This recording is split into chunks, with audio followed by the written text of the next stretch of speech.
guys, it's Vampire Mike from Sega CD Universe, and I wanted to do a quick pickups package video, or as Crack Lotus calls it, loot's gone.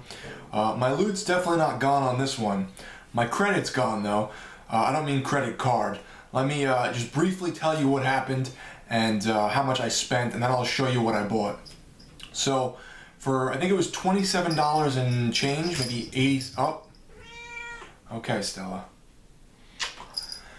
I went online, there was something I wanted, I had a ton of Amazon credit, it happened to be on sale with a promotional code for $50 off, and then if you sign up for an Amazon credit card you get another $60 off. So between my credit, the $50 and the $60, I think I paid a little less than what tax would have been. Tax would have been in the $30 range, 30 something dollars, 38. I paid 27 and change, and for 27 and change, or whatever you want to call it, I got. And somewhere, Stella, WastnTime is crying and unsubbing.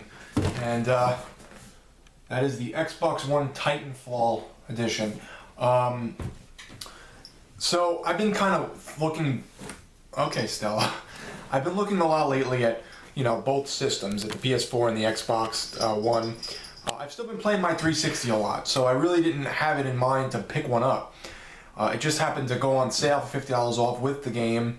You know, it's the full thing with the Kinect and the controller and the headset, and a month free of Xbox Live Gold, which I had Xbox anyway, so I just added the extra month to it.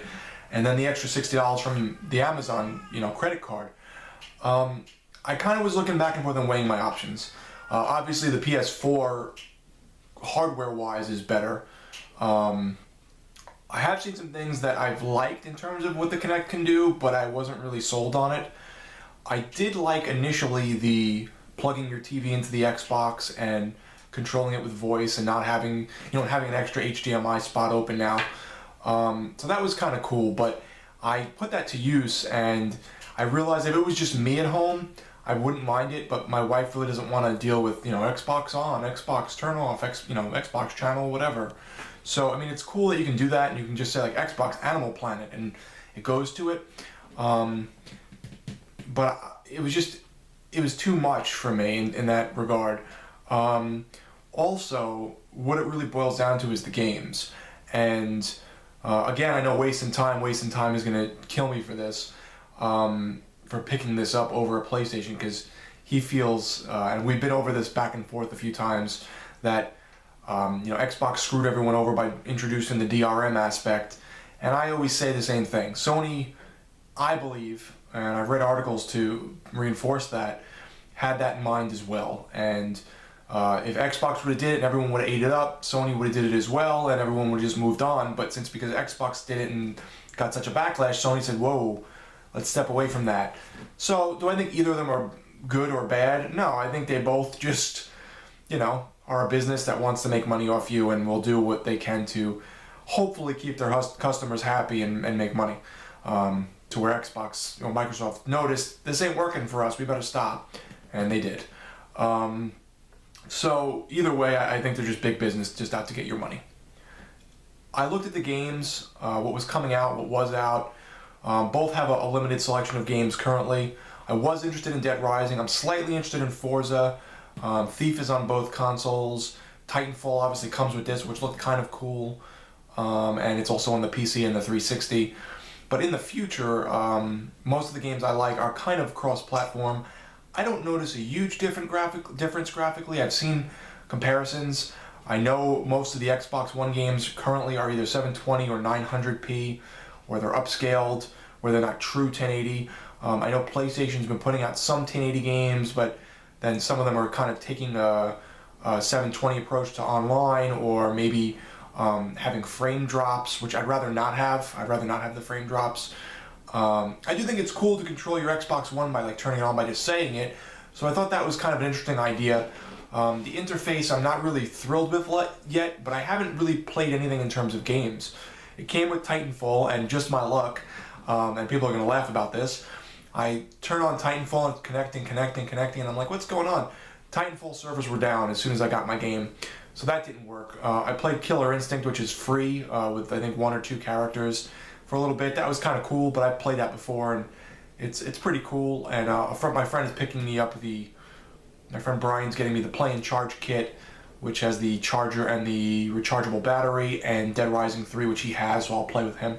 I'm also still playing, Doom 3 BFG and Skies of Arcadia on the Dreamcast, so I don't know if this is really going to take my full attention just yet, but I figured even if they drop to $450 as the price point in the immediate future, that $60 Amazon credit card dropped to $30 the next day.